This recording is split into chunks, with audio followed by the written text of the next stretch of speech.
Sabine Hornig, que é uma artista alemã que agora está a expor no Stedelijk, na Holanda. Também acabou de fazer uma exposição no Goethe Institute. Trabalha muito com estas coisas de transparências, portanto nunca se percebe bem o que está dentro e o que está fora, do lado de fora. E faz escultura também. Fez uma grande exposição aqui no CCB e foi aí que eu a descobri, que eu gostei imenso. Olá Cristina, hoje é dia 15 de março de 2014. Queria saber um pouco de onde é que tu vens, como é que tu chegas a galerista, uma vez que os galeristas que nós conhecemos têm backgrounds muito diferentes, há enfermeiros, há advogados, há pessoas formadas em gestão, há pessoas que foram donas de fábricas de sapatos, há um pouco de tudo, e a perceber de onde é que tu vens. O meu pai era colecionador, portanto eu portanto ele é que importou as máquinas heliográficas para Portugal. Portanto, havia uma relação muito grande com arquitetos, com artistas, porque o primeiro escritório dele foi mesmo em frente à Escola de Belas Artes, que eu hoje ainda tenho. Está completamente desativado, um dia já pensei fazer lá uma livraria especial, uma coisa qualquer, de livros da arte, da arquitetura e tal, mas pronto, não andou para a frente, até por causa desta crise económica. Tenho andado a pensar, mas não tenho tido tempo. E portanto eu desde muito miúda conheci desde realizadores, Leitão de Barros, Cotinelli Telmo, os artistas, e o meu pai comprava, porque era amigo, conheciam-se, e portanto normalmente o que é que acontecia nessa altura, portanto anos 60 e 64, não havia galerias, era no Casino de Estoril ou eventualmente na Baixa, nos lugares como umas lojas completamente desativadas, que eram cedidas, e portanto era aí que se faziam exposições. Nas Belas Artes, e o meu pai normalmente comprava uma obra, e portanto eu conhecia os artistas com 4, 5, 6, 7 anos. Conheci agora não me lembro do nome dele, o arquiteto, aquele do Amaral, portanto víamos filmes em casa dele do Coração de Potequim, toda essa coisa. E, portanto sempre vivi num meio cultural, e o meu pai ia muito a Paris, portanto trazia livros proibidos, pronto. Entretanto, uma pessoa cresce, deixa de andar com o meu pai, comecei a namorar, portanto já não quis saber de mais nada de arte, nem de nada disso. A minha formação é Geológicas, que não acabei, porque entretanto... Faculdade de Ciências, não? Faculdade de Ciências, não acabo porque entretanto vem 25 de Abril, as pessoas conheciam-me, uma pessoa também cresce, às vezes comecei-me outra vez a interessar por arte e por artistas que fui conhecendo, porque sempre houve uma ligação, mas quer dizer, deixou de ser aquela coisa de andar com o pai nas exposições, mas nada... as pessoas todas me conheciam, portanto eu conheci desde o Calvé, ao Sena, o Ângelo de Sousa, o Nadir Afonso, o Euclides, sei lá, imensa gente. E daí portanto sempre tive nesta entourage. E quando é que voltas a... Quando não acabo, porque eu queria fazer vulcanismo, tinha uma bolsa para ir, tinha que ir para os Açores, da Gulbenkian. Não se estudava, portanto, sempre greves e tal, e portanto eu não desisti. E resolvi, passado um tempo, respondo a um anúncio no jornal para galeria, procura assistente, uma coisa qualquer deste género.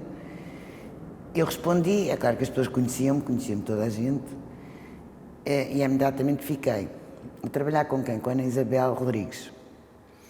Onde? No Gemini. Portanto, foi o meu primeiro sítio do lado de cá, portanto, do lado de cá em vez de ser do lado de lá. É muito mais fácil ser colecionador ou visitante de uma galeria do que estar propriamente a receber pessoas e a perceber como, mas eu conhecia imensa gente. E foi muito interessante porque nessa altura, vou-te contar uma coisa muito engraçada, a história do Gemini era em frente, eu julgo que ainda está lá essa loja, e foi cedida à Ana Isabel durante um tempo com a ideia dela ficar com aquilo, que era uma renda caríssima, já não me lembro. Eu vou para lá e aquilo parecia que estava dentro de um aquário, porque era uma coisa mais... era um espaço elevado, havia o cinema em frente e, portanto, normalmente aquilo estava aberto até às 11h30, tinha assim um horário esquisito. E quando as pessoas vinham para o cinema, eu estava dentro de uma espécie de um aquário ainda por cima elevada. E eu confesso, ao terceiro dia tive quase para me vir embora, porque me sentia muito envergonhada de estar ali no meio, quer dizer, sentada numa mesa, tudo a olhar para mim, arranjavam umas coisas, eu gostava, queria, mas apeteceu-me vir embora. Mas pronto, depois passei, entretanto, era um bocado tímida, sem ser tímida, mas era tímida. Quem eram os artistas? Que era com quem a Ana Isabel trabalhava, sim. Com o Rodrigo, com o Noronha da Costa, isto foi nos anos 80. Noronha da Costa, nessa altura, como é que ela se chama? O Neri, portanto conhece o Hogan, o Rogério Amaral, o Rogério de Freitas, o Rogério Ribeiro, portanto era um tipo de pessoas com quem ela trabalhava. E todos me conheciam. E, portanto, começam-me a dizer porque é que eu não faço uma galeria. E eu confesso que tive medo nessa altura. Não percebia nada de... criei como conhecia muita gente, criei o meu próprio mailing list, como hoje se diz. Eu é que fazia os convites, comecei a conhecer... Aquilo tinha um horário um bocado estranho porque fechava das 3 até às 6, salvo erro. Comecei a ir para os jornais e achava que havia uma exigência de cultura. Lembro-me de conhecer assim o Alexandre Pomar um bocado aos berros com ele, porque é que não faziam crítica, não arranjavam espaço, porque era essencial. Pronto, e daí esta minha introdução no mundo da arte, mas inside, como se costuma dizer. Depois, a Ana Isabel não quis aquele espaço, porque eles depois, ao fim de 6 meses, exigiam-lhe uma renda alta. Ela tinha outra galeria. Tentaram que eu ficasse, exatamente, pagava só 10% das vendas, mas eu achei que não estava preparada para isso. Mas comecei a fazer uma coisa que foi, pontualmente, comecei a fazer exposições em vários espaços, vários sítios. E trabalhar diretamente com os artistas. Portanto, depois há uma evolução, não é? Entretanto, tive... Uma posição mais de Marchand. Marchand que fazia exposições. Marchand, conhecia as pessoas, era-me fácil, pronto. Mas, quer dizer, não me sentia com a capacidade de ter uma galeria. Não, quer dizer, não conhecia, não sabia... mas tinha uma relação muito próxima com os artistas, com os calvés, com toda essa gente. Tem uma coisa importante que é, os artistas, no fundo, ser galerista nessa altura era com certeza muito diferente de ser galerista hoje em dia. Mas vamos por partes. Os artistas eram diferentes do que são agora? Pelo menos no trato que têm com as galerias, as coisas eram diferentes? Não, o que eu acho... deixa-me só assim fazer mais um bocadinho acabar. Portanto, depois, ao fim de um tempo, fui dirigir a Grego, que estava muito bem paga, mas eu queria fazer a internacionalização, portanto, isto já anos 90, talvez, 80 e muitos, ganhava muitíssimo bem, ganhava nessa altura à volta, vou falar em contos, claro. 400 contos. 2.000 euros. E ao fim de ano e meio vim-me embora e fui trabalhar para a Quadrum, em que ganhava só 70 contos. Isto é engraçado, embora ganhasse comissões sobre o lucro da galeria. E não tinha horas, portanto, eu podia fazer aquilo que quisesse. E, portanto, comecei a fazer outras coisas, quer dizer, volta e meia fazia exposições, embora estando na quadra, não fazia exposições fora da galeria.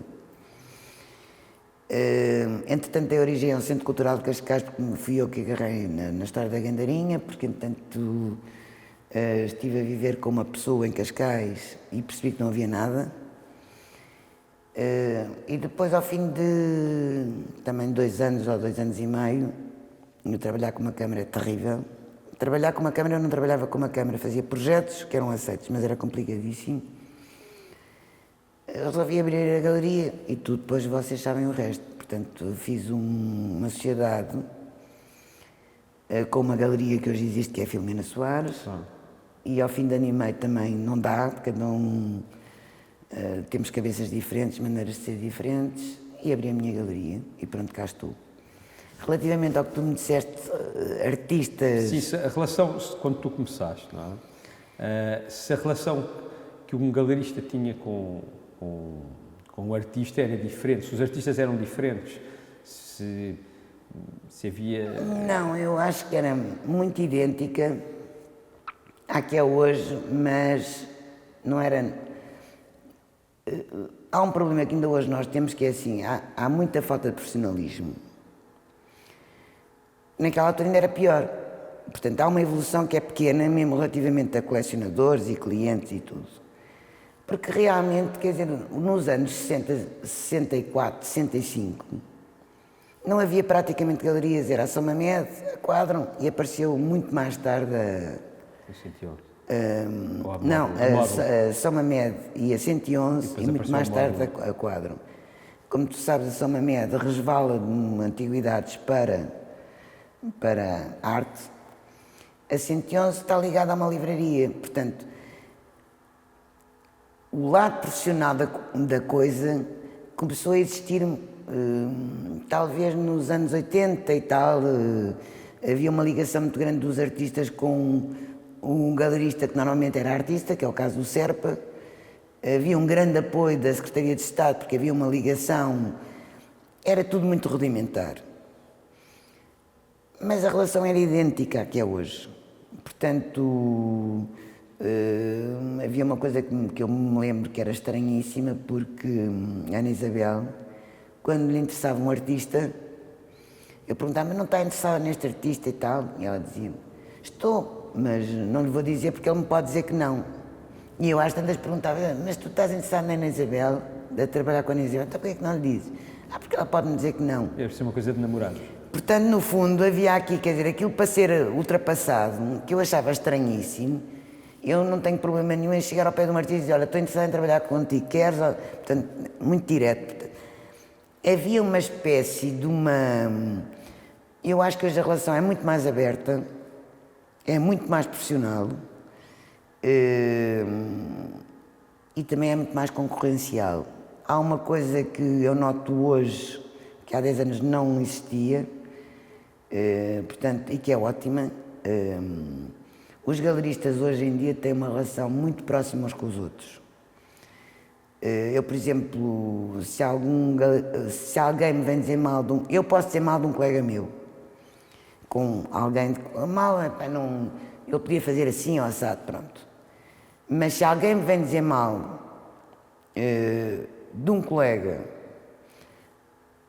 que seja de fora, ou no meio de algumas pessoas, dizer-me mal de um colega meu, eu fico furiosa. Não vou dizer quem, mas ainda há pouco tempo me vieram pedir para eu trabalhar com...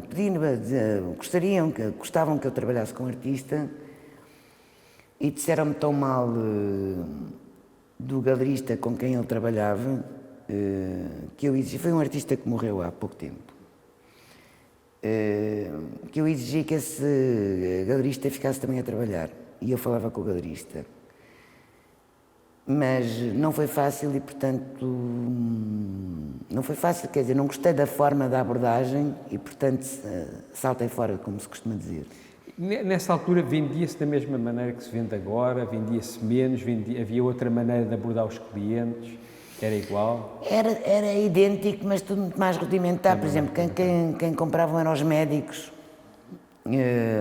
e os médicos, muitos, havia um grupo, principalmente radiologistas, era um grupo de médicos que compravam imenso. Onde é que eles estão? Já morreram. e advogados. Depois mudou, depois passou a ser banqueiros e construtores, ou promotores, se quiseres, que realmente, claro que não são todos, são alguns, mas quer dizer, há uma diferença. Hoje em dia temos muito mais pessoas interessadas em arte do que anteriormente. E, portanto, eu noto nisso uma evolução, mas gostava imenso que as coisas fossem mais fáceis.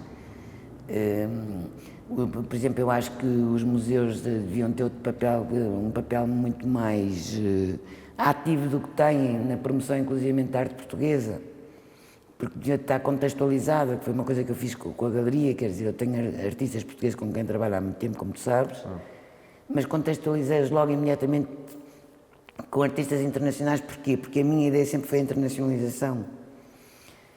E, portanto, isto tem sido um bocadinho a minha vida. Hoje em dia já não penso tanto na internacionalização dos artistas portugueses, mas fazer uma coisa que é pôr em contacto os artistas do norte da Europa, porque o mercado está feito a norte, com o sul, porque não há realmente uma ligação entre norte-sul. Norte-sul que já fala na América Latina e inclusivamente a África, a Ásia ainda é muito complicado para mim, mas o que eu noto, por exemplo, tu falas com um galerista sueco ou com um galerista alemão,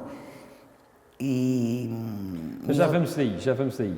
Primeiro, quando o teu projeto, agora o teu projeto a solo... Vou fumar um cigarro. Claro que sim. Portanto, a Galeria Cristina Guerra aparece. Como é que tu escolhes os teus artistas? Como é que tu escolheste os artistas para incluírem o lote inicial de artistas que tinhas na Cristina Olha, Guerra? se não te importas de me dar um maço de cigarros que está dentro da minha carteira, podes tirar lá dentro. Como é que tu escolhes os artistas, o primeiro lote de artistas que tens quando abres há 10 anos a Galeria Cristina O Guerra? primeiro lote é porque, como eu conhecia muitos artistas, não é? Quando estou na Quadro, a Dulce foi a pessoa que fez com que eu mudasse realmente, porque eu tive uma educação completamente burguesa, vamos lá, e conservadora e tradicional. E é com a Dulce que eu dou a volta completamente, porque acho que realmente foi... A Dulce é a galerista, é a dona da Quadro, mas ela era uma pessoa com a cabeça muito aberta e... Não, era uma pessoa que fazia instalações, que fazia, quer dizer, portanto, eu quando começo a trabalhar com a Dulce, quer dizer, para mim marcou-me completamente a minha forma de ver e a minha forma de pensar e de tudo. De ver arte. Porque eu gostava exatamente, por exemplo, eu lembro-me que nos anos 80 eu gostava de ver do Noronha da Costa e Rogério Amarais e tal, que alguns artistas mais novos me diziam, é muito lambidinho, eu não percebia. É claro que eu hoje, quando olho para certas coisas, percebo perfeitamente o que é que eles me estavam a dizer. E, portanto, eu acho que também o do gosto educa-se, as pessoas aprendem, e a Dulce realmente fez com que eu começasse a perceber realmente a arte contemporânea. Contemporâneo. Pegando no que estás a dizer, o que é perceber realmente a arte contemporânea? Pois já, para mim, a minha história é assim, tu tanto vais olhando, que há um clique que te acontece, e depois tens de começar a estudar, porque entretanto percebes, não é? Percebes a evolução das coisas, percebes que há um contexto, portanto, quer dizer, os artistas têm que estar contextualizados no tempo. Hoje isto já não se nota tanto, mas naquela altura notava-se bastante. Havia artistas que estavam completamente desfasados relativamente... Uma coisa é a técnica, outra coisa é o desfazamento relativamente ao seu tempo. E, portanto, nós realmente estamos atrasados de 30 ou 40 anos. Esta é uma realidade que não vale a pena escamotear. E daí esta história dos museus, inclusive dos nossos políticos, que são muito maus, não percebem. Estão habituados, quer dizer, vão, por exemplo, sei lá, a Madrid ou isso, e vão ver o Prado, ou vão ver quer dizer, não vão normalmente a galerias, quer dizer, não é nas galerias que se faz, em alguns museus que fazem a arte que se faz hoje. E a arte que se faz hoje, quer dizer, tu tens que Mas, portanto, ver. Tu começaste a conseguir compreender melhor a arte que se faz hoje, portanto a arte contemporânea, foi de uma maneira muito intuitiva, ou seja, tu foste vendo muito e foste ganhando a linguagem. E foste começando a perceber de uma maneira intuitiva o que é que cada coisa representava, não é? Sim, isso foi uma das formas, porque me habituei sempre a ver, portanto, para mim, portanto, é a ver que eu aprendi, mas também estudava, é uma coisa engraçada porque eu também queria perceber, não é? Portanto, a arte no fundo também tem que se perceber o porquê, porque é que uma coisa vai daqui para aqui e aquilo existe, portanto, sem um passado não existe presente, de onde é que aquilo vem, como é que aquilo aparece, portanto, tu à medida que vais, portanto, no fundo, para mim, há uma espécie de gosto. Para mim é natural tudo isso, porque os arquitetos falavam, eu andava sempre, o meu pai era um tipo completamente,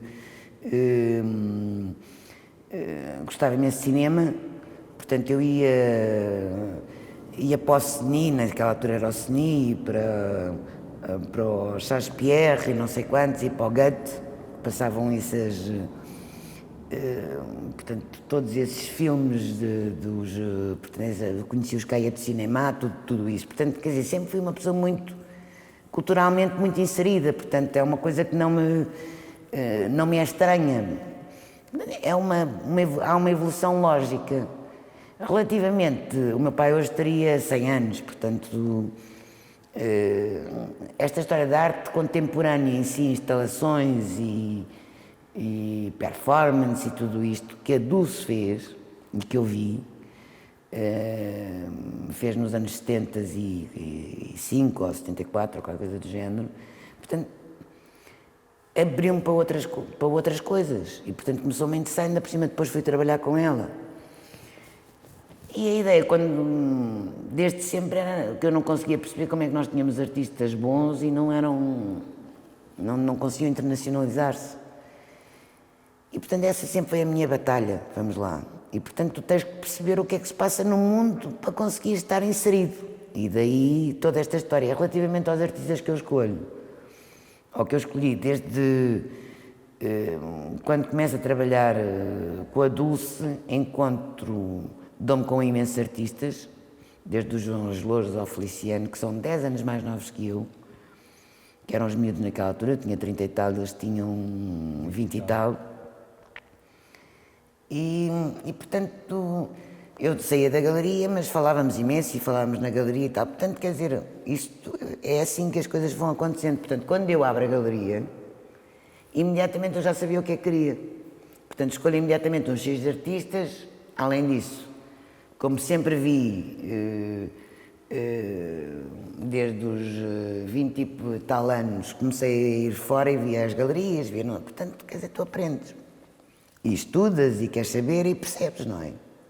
Como é que escolhes hoje em dia? Hoje em dia tu vês artistas jovens, não vês absolutamente nada, estás muito fechada no teu grupo de artistas e ali vais de uma forma orgânica arranjando outros, ou tu tens uma atenção ao que se passa, seja artistas que saem das universidades, seja artistas jovens internacionais? Também tem que ter uma coisa que é assim, no fundo, como eu vi muitos museus e muita coisa, há uma coisa que eu percebi, o que eu gosto é de conceptualistas e minimalistas, portanto, essa é a base. É por isso que muitas pessoas me dizem, e tal, és muito dura. Mas é realmente o que eu gosto. E também gosto da pop, portanto, se uma coisa tiver muita cor, eu não me assusto, quer dizer, gosto. És bastante portuguesa. Mas estou um bocadinho, portanto, eu gosto das coisas porque me cansam. E portanto, eu gosto do Ed Reinhardt, todos esses o Barnett Newman. Pronto. E era engraçado que eu, quando abri a galeria, portanto, abri com um grupo de artistas que foi o João Louro, o João Paulo Feliciano, pronto. Isto para te dizer relativamente à Filomena Soares. Quando eu estava com a Filomena Soares, que se chamava Cesar. Quem escolhe os artistas sou eu e, portanto, quis logo inserir artistas internacionais que eu gostava, como o Lawrence, o Matt Mullican, pronto. É claro que é muito difícil de vender, eles assustaram-se porque tinham pontos de vista com pé, eles gostam de... Portanto, o Lawrence Spinner como o Matt Mulligan, eles trabalham contigo desde o tempo da Cesar? Não. Não, só trabalham a partir da... Eu gostava imenso do Lawrence. Quando eu resolvo abrir uma galeria, portanto, o que é que eu fiz? Era internacionalizar, portanto, contextualizar. Claro. Portanto, contextualizar como? Eu, para aguentar uma galeria, eu tenho um lado muito racional, tenho um lado muito emocional, mas também, e afetivo, mas também muito racional. E, portanto, o que é que eu percebi? Que tinha que ter artistas com quem eu pudesse ganhar dinheiro, vamos falar a nível de mercado, e, portanto, para me darem, porque eu não sou rica, portanto, eu vivo do meu trabalho, e, portanto, que me dessem possibilidades de fazer com que os outros crescessem, portanto, com que eu fizesse feiras, portanto, eu no segundo ano de abrir a galeria já estava em Basel, através de uma coisa que foi o meu currículo. Pronto, era isso que eu te ia perguntar, como é que tu consegues de uma maneira tão rápida entrar em Basel? É através dos artistas também, ou não? Através dos artistas, mas repara, eu acho que tive muita sorte, porque eu encontrei o diretor de Basel no Brasil. Portanto, eu comecei logo a enviar, e era Basel. O que eu queria era Basel, que era a primeira, depois via o resto. E então encontrei o Samuel Keller em São Paulo, numa Bienal de São Paulo, e disse que queria ir a Basel, portanto, eu abri a galeria em 2001. E salvo erro, encontrei-o em, não sei se foi em 99. Já o conhecias? Ou Não, não conhecia. Abordaste-o? Abordaste, eu sou muito direta. Eu assim ou não, quer dizer, não sou nada portuguesa nesse aspecto de e tal, não sei o quê. Não, disse que queria, como é que eu havia de fazer e tal, pensei que precisava de 3 anos, mas como é que havia de fazer? Mando o currículo, entretanto, nesse ano fiquei a trabalhar com o Lawrence, com o Matt, pronto. E depois arranjei o Erwin Wurms e tal, pronto. De uma forma, quer dizer, eu só trabalho com quem gosto, senão, e em quem acredito, senão não dá. Quem gostas pessoalmente ou quem gostas do trabalho, ou as duas coisas? Não, primeiro é o trabalho, e depois se não gosto da pessoa não vale a pena. Quer dizer, eu tenho que acreditar naquilo que estou a fazer, porque pode ser um artista que venda muitíssimo bem, mas se eu não acreditar no trabalho, não gostar do artista, quer dizer, se não perceber a cabeça dele, não vale a pena porque não dá. E então mandei as coisas e em 2001 caíram as torres. Portanto, a primeira feira de Miami, Basel, que foi logo Miami, Basel, pronto.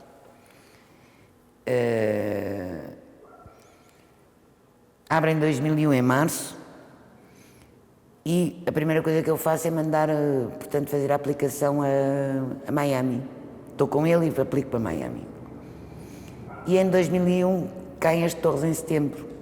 Portanto, Miami não acontece nesse ano. Portanto, cancelada. E eu no segundo ano volto, portanto, já tinha artista, já tinha Lawrence, já tinha Matt, pronto. Trabalhava já com o Julião, portanto, que eram as referências e com gente pouco conhecida, ou nada conhecida. E faço a aplicação e entro. E portanto, nesse mesmo ano, portanto, isto é em 2002, portanto, eu estou em Miami desde o princípio, Miami Basel, e em 2003 já estou em Basel. E para andar arco, não sei quanto, depois fiz FIAC, não interessa, depois fiz muita coisa.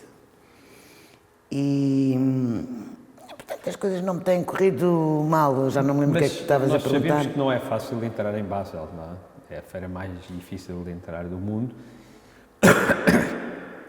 Há muito jogo de bastidores, tiveste de telefonar, pedir a artistas para interceder, nada. Pedir a curators que tu conhecias para falar? Nada. Foi diretamente com o Samuel Keller. Claro. Eu acho que a história foi... Não devia de haver... A pergunta é porquê que achas que entraste? Então, eu acho que entrei porque mandei um currículo, porque pronto, eu dei origem portanto, para aquelas coisas de Cascais e não sei o quê, pronto. Mas não é só por aí. Também portanto, estava a trabalhar já com o Lawrence, com não sei o quê, pronto, já eram artistas que estavam em carteira.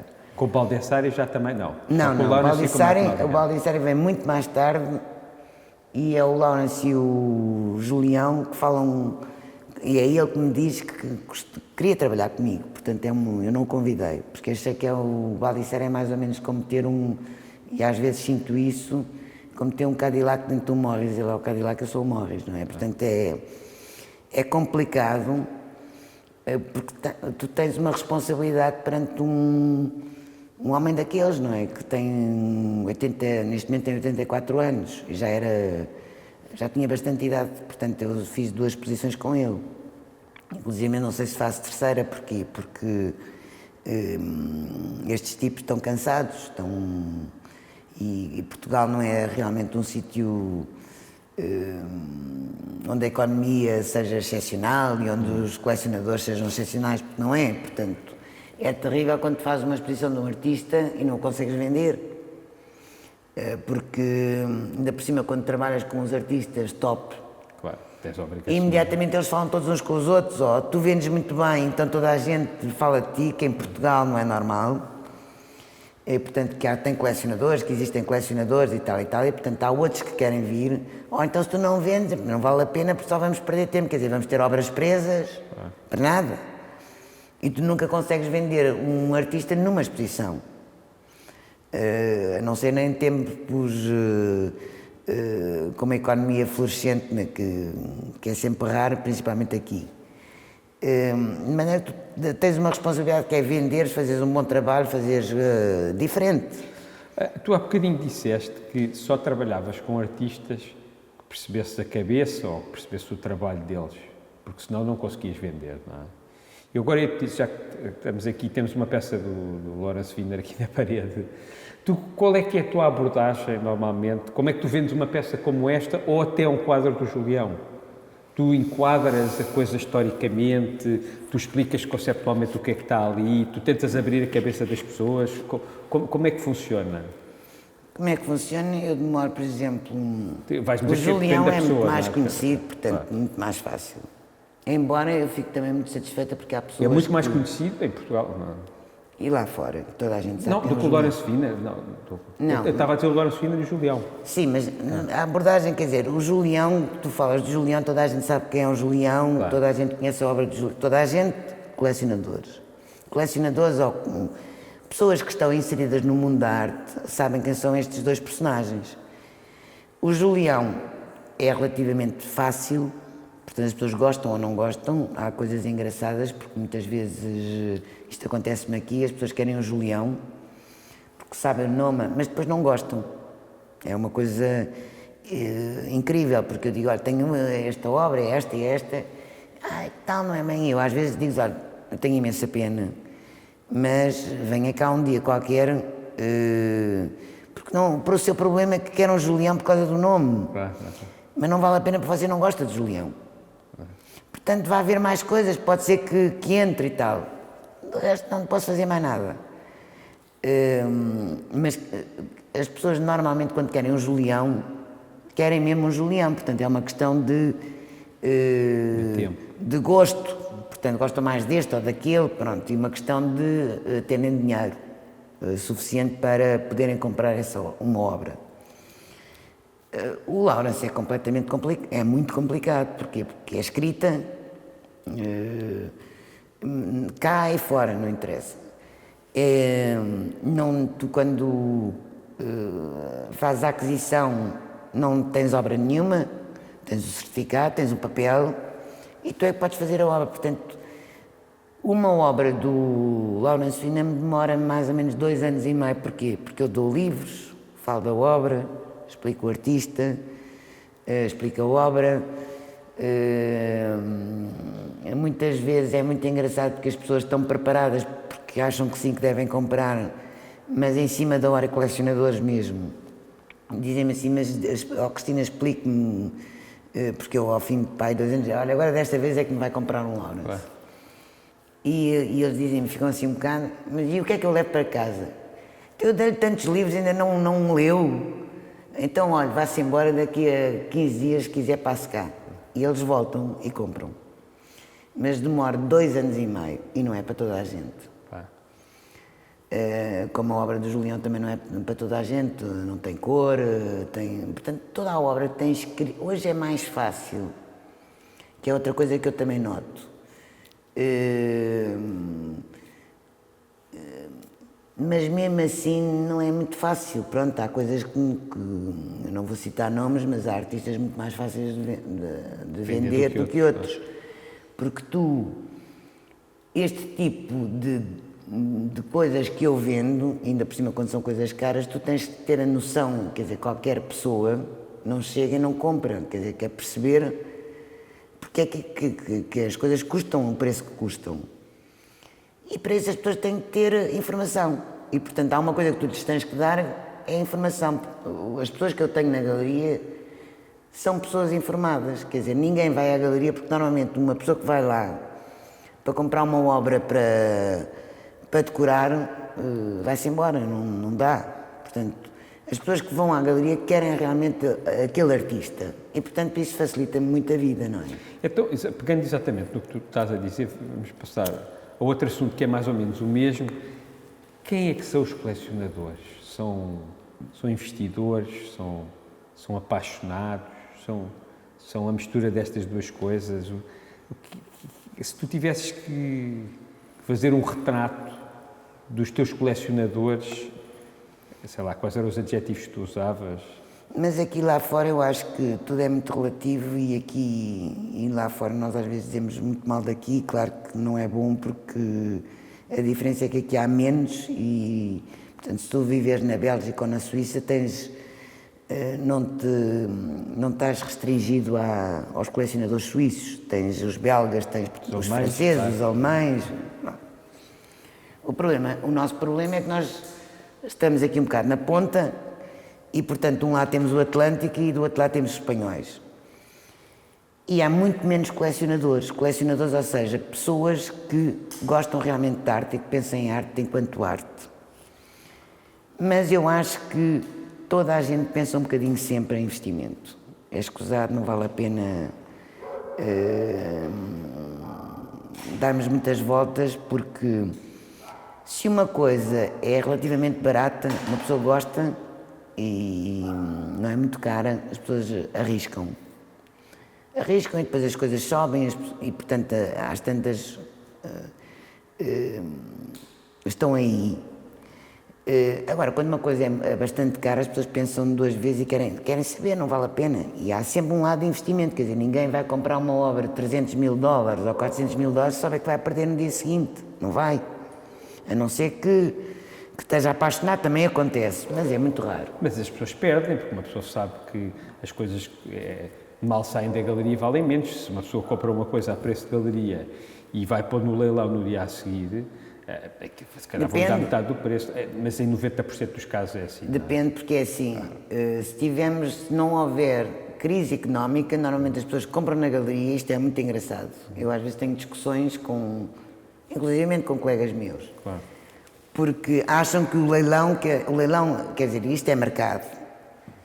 E, portanto, o leilão é que marca os preços porque é aquilo que as pessoas pagam por uma obra. E, para mim, não é nada disso, porque é assim, as pessoas só pagam porque têm a noção de qual... O primeiro mercado é que marca o preço da obra. E tu sabes, tão bem como eu, porque também já estás nisto há muitos anos, que quando não há crise, muitas pessoas compram nas galerias e a seguir põem em leilão. Tanto que há uma coisa que se chama lista de espera, porquê? E eu, por exemplo, quando tive o Baldissari, que foi em 2006, as pessoas tinham que me assinar um papel em como se quisessem vender a obra, tinham que primeiro consultar a galeria e só depois é que ia para leilão, para evitar exatamente esse tipo de especulação, que é exatamente compram, não sei o quê, e 8 ou 10 dias depois as pessoas chegaram a comprar, o Riley, compravas por 30 mil e 2 meses depois eras capaz de vender por 150 mil. É claro que neste momento não existe, caiu, pronto. E, portanto, até o mercado de arte tem regras. É claro que se há crise, o que é que acontece? há uma desvalorização, não, as pessoas estão um bocado aflitas e vendem por qualquer preço. E as leiloeiras também aproveitam esse preço para exatamente ganharem dinheiro. Pronto, é assim. E continua, tu sabes que compraste barato, porquê? Porque há um primeiro mercado que sabes o preço e, portanto, está barato ou está mais caro. Ou é um preço especulativo, que é assustador também. É tão mau para o primeiro mercado, e para um artista, e para um galerista, e para o mercado, é muito mau. Ter acima ou ter Tanto o abaixo? especulativo como para baixo, mas pronto, é assim, e todos nós sabemos, mas, por exemplo, uma Vieira da Silva pode estar com preços altíssimos e pode estar também com os preços muito mais baixos, mas no entanto tem sempre o seu valor. E tu tens a noção exata que enquanto galerista, enquanto pessoa que está neste mundo da arte, tens a noção de qual era o valor que ela devia ter. É claro que às vezes vai para cima, outras vezes está um bocadinho mais para baixo, mas tem sempre o mesmo valor. Voltando à questão dos Mas vou dizer outra coisa, é muito melhor para mim. Aham. Às vezes dizem-me, tal, fazer aplicações na banca, investimento, isto. É muito. Também porque eu sei, percebo. Mas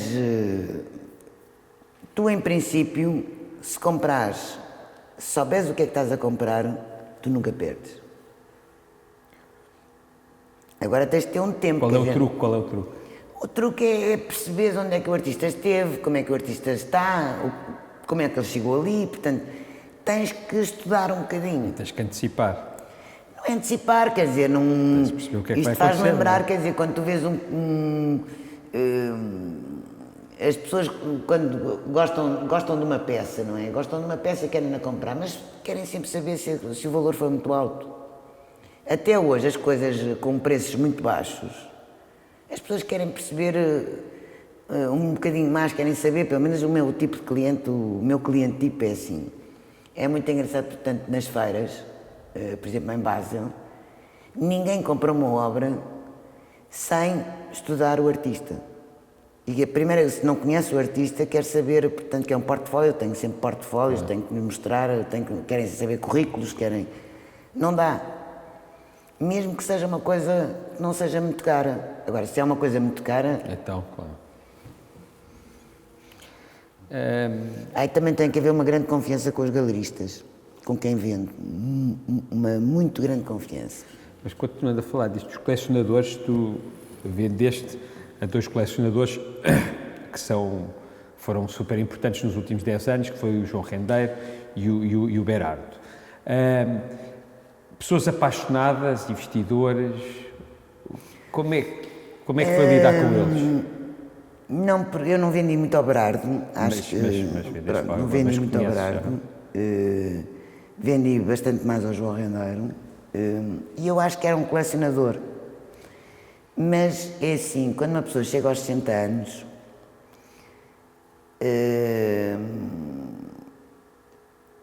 eu não sei, portanto, tu a partir de uma certa altura deixas andar, não pões as coisas em gavetas. Para mim o colecionador é uma pessoa que é compulsiva. Portanto, o colecionador, para mim esta é a diferença. O colecionador é uma pessoa que vai à galeria e quer sempre comprar. E conheci muito poucos na vida, conheci talvez 2 ou 3. Os outros aí querem sempre comprar barato, muito mais barato que o preço real. Portanto, Quem? O colecionador é aquele compulsivo, porque ele não resiste, tanto que quando há crise eles desaparecem das galerias, porque lhes custa imenso ir a uma galeria e não comprarem. Cachola. Pronto, tens o caso Cachola, que é um apaixonado. Claro. Mas eu costumo dizer que, eu não sei se os rapazes são iguais, mas as mulheres têm sempre a história do príncipe encantado, quando são miúdas, encontrarem... E eu achava que ia encontrar o colecionador encantado. Eu hoje já não tenho nada a ver com isto, sou muito mais pragmática, se quiseres, e portanto é assim, vou vendo e as coisas vão acontecendo e não me interessa nada a ninguém que compra durante 10 anos, não me serve. Hoje em dia um colecionador para mim que compra durante 10 anos e que a seguir venda tudo, não é um colecionador, a não ser por razões que tu percebes. Mas tu ainda agora disseste que, pronto, já não estás muito preocupada, estás mais a viver o momento, não é? Se aparece uma pessoa que tem o dinheiro para comprar o Lawrence, ou o Julião, Não, ou o quer João dizer, o Louro. que me interessa é que as pessoas gostem e que percebam, portanto é assim, quando tu conheces as coleções há um contexto, e a mim interessa-me o contexto. Mas há muitas pessoas que são, por questões de gosto, seguem artistas, as obras que funcionam todas umas com as outras, portanto isto para mim é o colecionador. E é uma pessoa compulsiva, porquê? Porque acompanha o artista, compra sempre, vai sempre comprar, quer saber, mesmo que não compre vai saber dos artistas. Isto para mim, quer dizer, podem comprar ou não, mas são pessoas que acompanham o que se vai fazendo. Isto para mim são pessoas interessantes. Agora, os colecionadores, tem que haver um tempo, porque há muita gente e portanto deixei de fazer juízo de valor se é colecionador, se não é, não me interessa. Porque há muitas pessoas que compram durante muito tempo e têm... está bem o que eles fazem, têm gosto pelas coisas, mas ao fim de 10, 12 anos desaparecem completamente da circulação e começam a vender ou qualquer coisa. Portanto, eu neste momento não... Mas será que isso também não acontece porque a vida dessas pessoas muda? Não, se calhar, não. Pode mudar um bocadinho, mas um colecionador verdadeiro, e eu conheci Continua sempre, não é? que é um tipo chamado Anton, que é belga. Esse tipo vive para aquilo, até um bocado do demais, que é quase como um padre, vamos lá. Mas é um tipo que não se desfaz das coisas, tem gozo nas coisas que tem. Pronto, se alguma coisa acontecer, uma pessoa percebe. Agora, quer dizer, alguém que compra coisas e que imediatamente ao fim de 10 anos está a vender e que quer saber quanto é que vai ter de mais-valias, quer dizer, não... Ok, é bom porque eu sobrevivo e vou fazendo o meu trabalho com os artistas. Ou eu vivo e eles também vivem. Mas fazem parte, mas não os considero colecionadores. Outra coisa, fala-se muito que a vida dos galeristas é muito glamourosa, que há imenso champanhe, há imensos jantares, e há imensos almoços, e há uma vida espetacular. Isso é mesmo verdade, há muitos jantares, a venda passa muito por uma... A venda e até a angariação dos artistas passa por uma vida social intensa.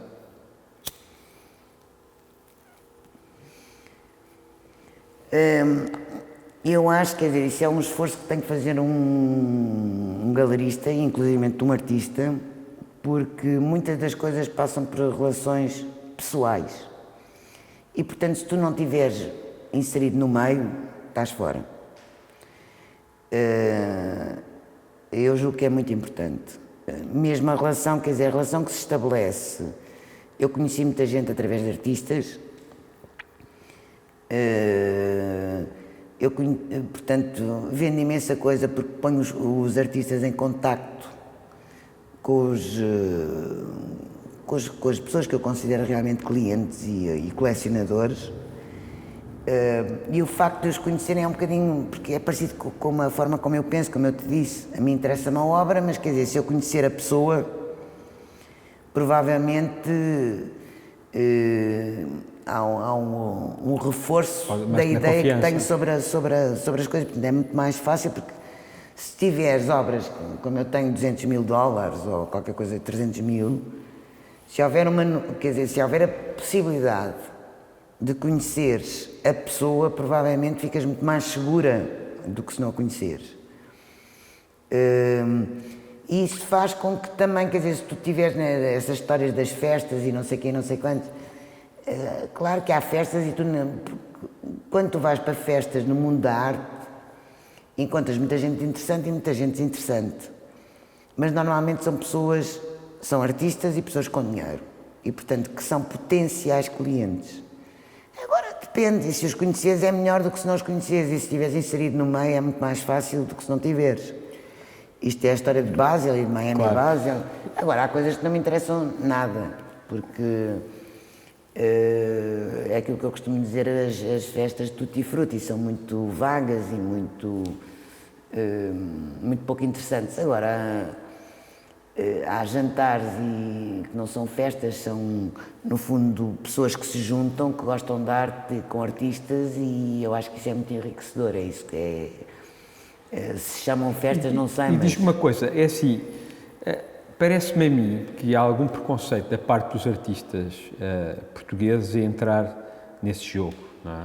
Eu noto, sei lá, que um Baldessari ou um Lawrence Wiener vai com muito mais facilidade, se calhar, jantar à casa de um potencial comprador de uma obra dele, do que se calhar alguns artistas portugueses que se sentem, não, isso não faz parte. Não, eu vou-te dizer uma coisa, eu acho que é essencial um artista trabalhar com um galerista, e portanto há uma espécie, nós fazemos uma... Filtro.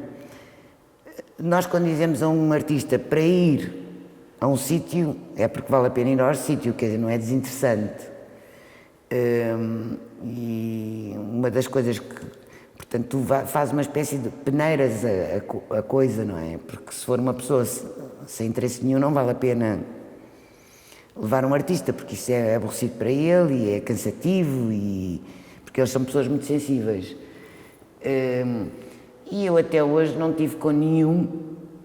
O Zé Loureiro talvez seja a pessoa menos social e sociável, mas aprendeu porque eu acho que há um lado de timidez. Mas eu tenho a impressão que quase todos os artistas jantam e estão com colecionadores e falam com eles e tal, e portanto, muito naturalmente, porque eu não vejo isso como qualquer coisa... Achas que eles às vezes sentem-se no jardim zoológico? Não, quer dizer, o tipo de coisas... Ainda ontem estive a jantar em casa de um colecionador, com o Lawrence e com o Julião e pronto.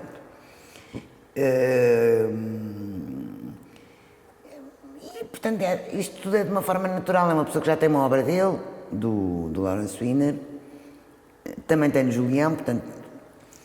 E, portanto, é natural que as pessoas se encontrem, se falem, e portanto é sempre enriquecedor, eu aprendo sempre. E para mim é muito interessante, porque eu aprendo que, no fundo, tu enquanto galerista, é sempre bom estar com um artista porque são os dois lados onde tu te mexes. Inclusive teve o Delfim Sartre, portanto, estavam ali as três posições, um curador, um artista, dois artistas, um colecionador e eu.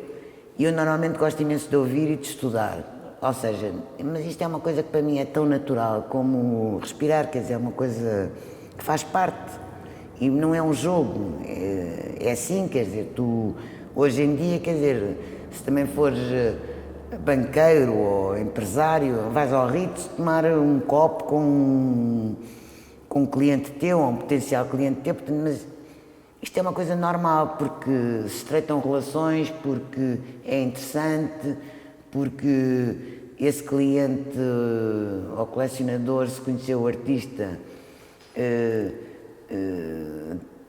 vai ficar, aprende com ele e, portanto, também vai passar essa mensagem, porque eu tenho muitos clientes que trazem outros clientes, portanto, isto é assim.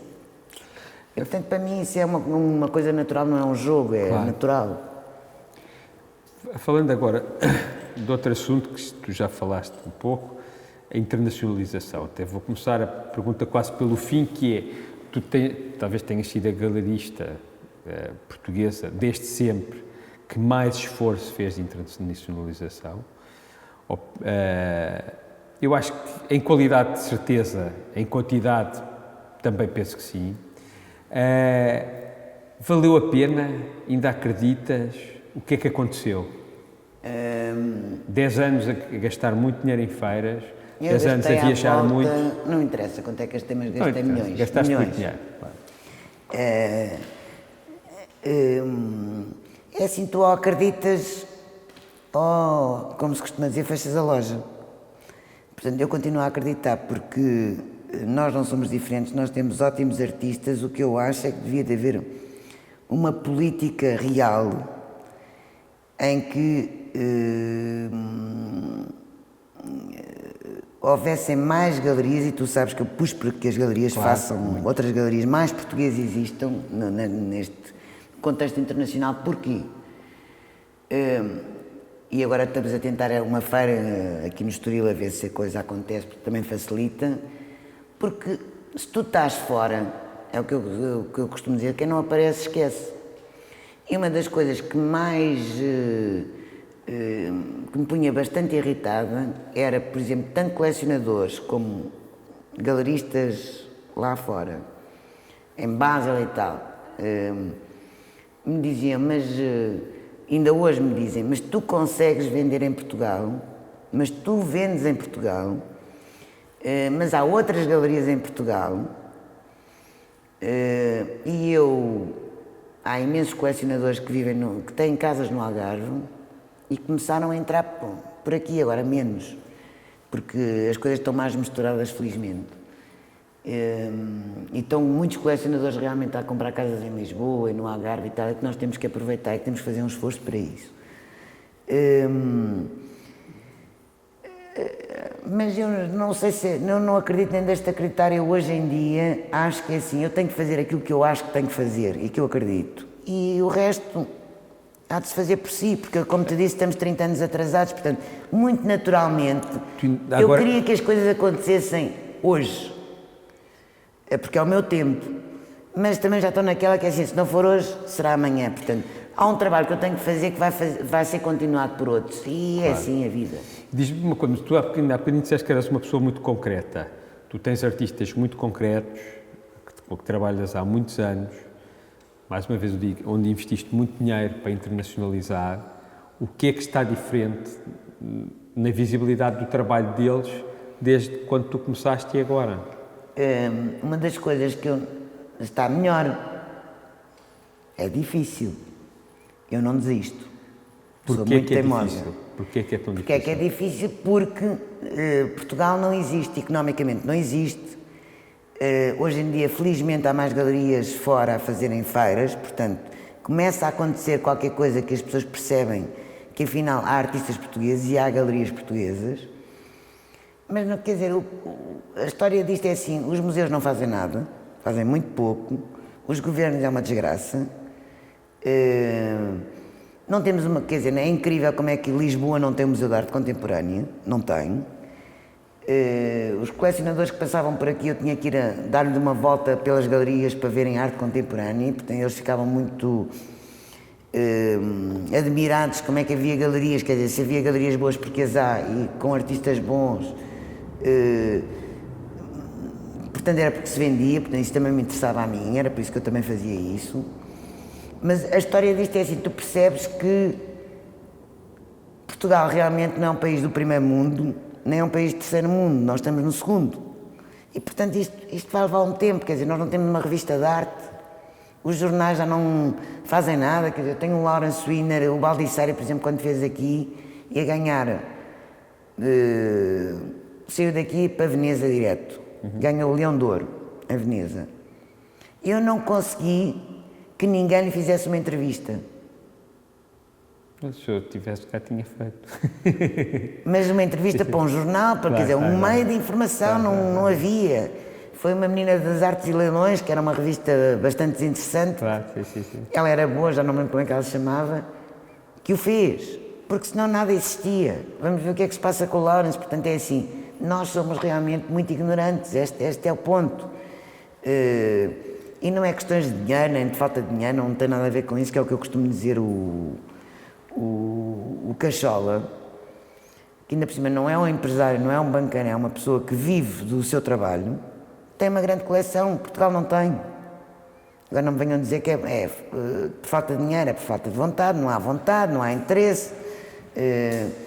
Somos um povo realmente estranho, se queres que eu te diga, não consigo perceber. E pronto, é isto que eu tenho a dizer, quer dizer, eu percebo que há este atraso, portanto, há de acontecer. É pena que não seja mais rápido, porque eu acho que hoje em dia há um turismo cultural, há muita gente que vem para galerias de arte, devia haver residências, porque traz curadores, portanto, isto tudo podia mexer bem, muito bem, inclusive para a nossa economia. Mas não sei, quer dizer, eu acho que nós realmente temos tido uns primeiros ministros e E toda esta gente é muito fraquinha, muito fraquinha, muito fraquinha. Mas isso acaba por ser o retrato do que nós somos, não é? Pois, por isso é que eu estou a dizer, deixa andar, pronto. Mas podia haver assim, se nós tivéssemos um primeiro-ministro culto e um ministro das Finanças, provavelmente as coisas mudavam um bocadinho, porque não é preciso muito. Mas já tivemos vários primeiros-ministros cultos e as coisas não mudaram. O Guterres era uma pessoa extremamente culta. Está bem, mas não, se calhar não tinha força suficiente, mas que é o Ministro das Finanças, não deixaram, não me lembro quem era o Ministro das Finanças, mas quer dizer, é tudo muito fraco, tens uns jornais que não põem nada de...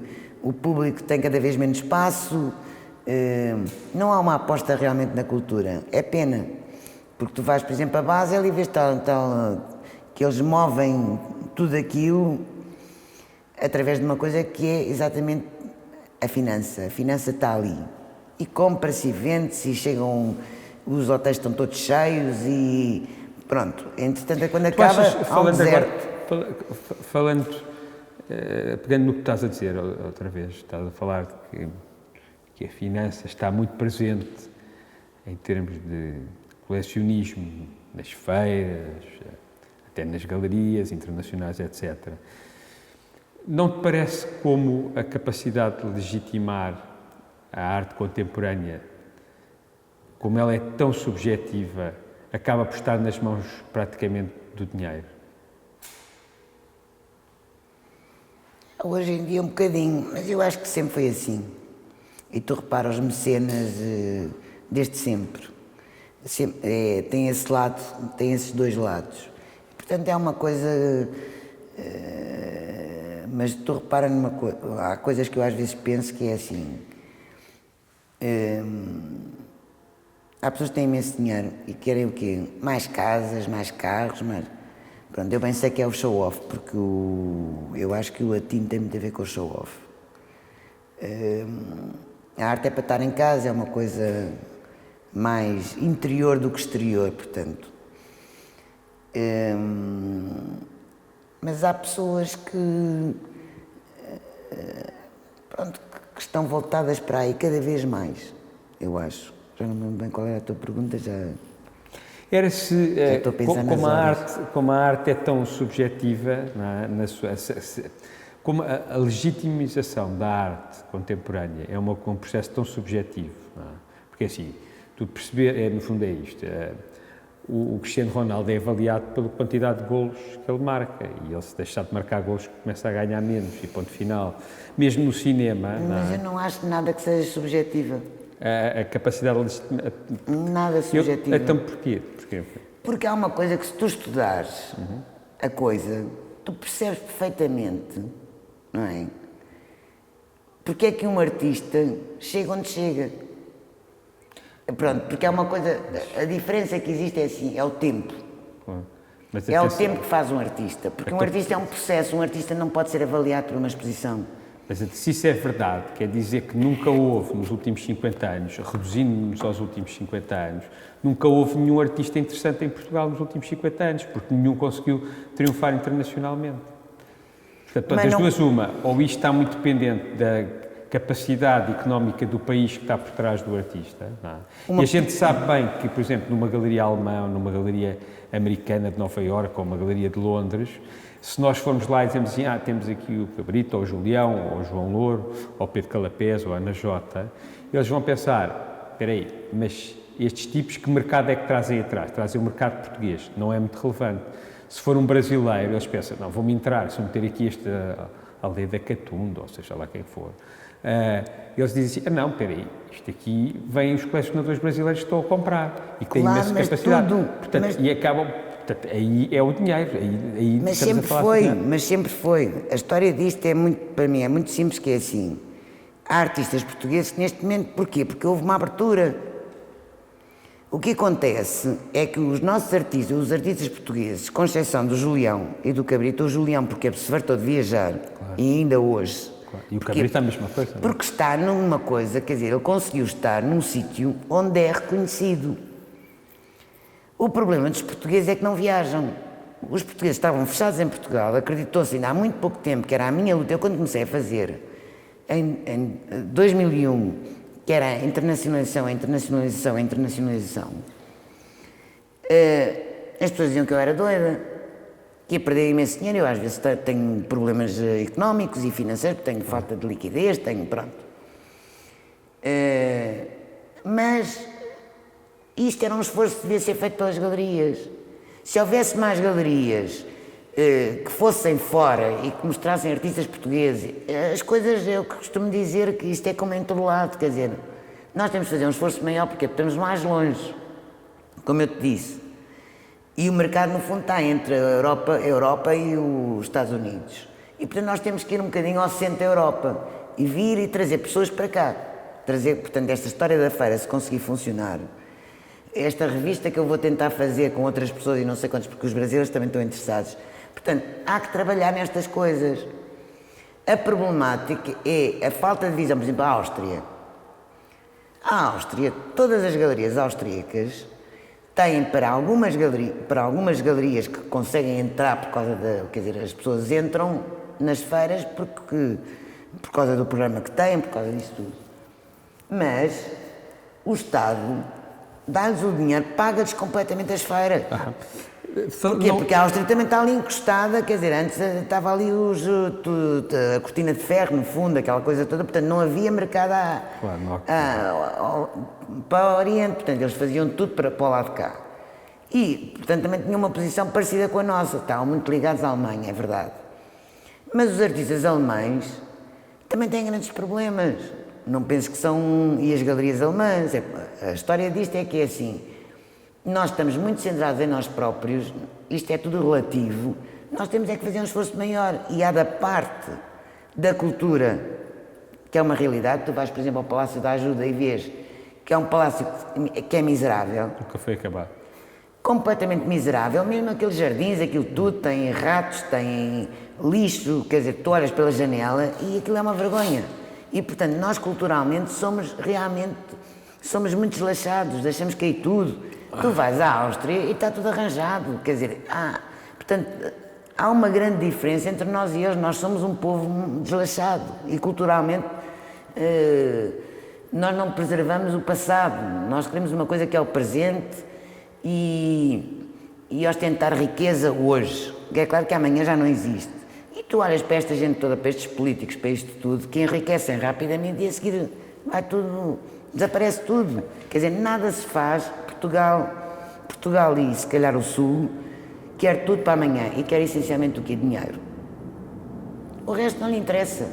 Os espanhóis são um bocadinho melhores porque tiveram os Habsburgo, provavelmente, não é? A partir de Carlos V, senão não tinham os Flamengos, não tinham nada daquilo. É assim, é o Sul. Não sei se foi por... não sei. Tu falas sempre muito sobre o Sul e o Norte, não é? E o poder de cada uma dessas áreas, e aqui neste caso no mundo da arte contemporânea. Tu continuas a acreditar que o caminho poderá ir muito pelo Brasil, por África, porque parece-me que acreditaste muito, mas que agora já não falas tanto disso. Não, eu continuo a falar, que o que estou a dizer é que eu de anos penso na internalização dos portugueses. E hoje em dia penso numa coisa, porque tu vais ao Brasil, o Brasil é um país completamente fechado, só querem os brasileiros. Claro. Pronto. O que é que a mim me interessa? Interessa-me, eu acho que a arte torna as pessoas melhores. E tu vês, quer dizer, que entre artistas não há questões rássicas, não há problemas de sexualidade, quer dizer, há uma abertura muito grande. A história do Norte olhar para o Sul como se fôssemos uns preguiçosos, não é verdade. Eu, por exemplo, eu trabalho melhor enquanto galerista do que muitas das galerias do Norte da Europa. Eu faço um esforço grande, é verdade. Portanto, eu acho que as pessoas têm é que conhecer. E, portanto, com esta história da América do Sul e da África, porque está aí também, isto vai aproximar os povos, porque, por exemplo, há galerias com quem eu trabalho, por exemplo, o sueco. Eu trabalho com o Christian Andersen através de uma galeria que é a Nordanak.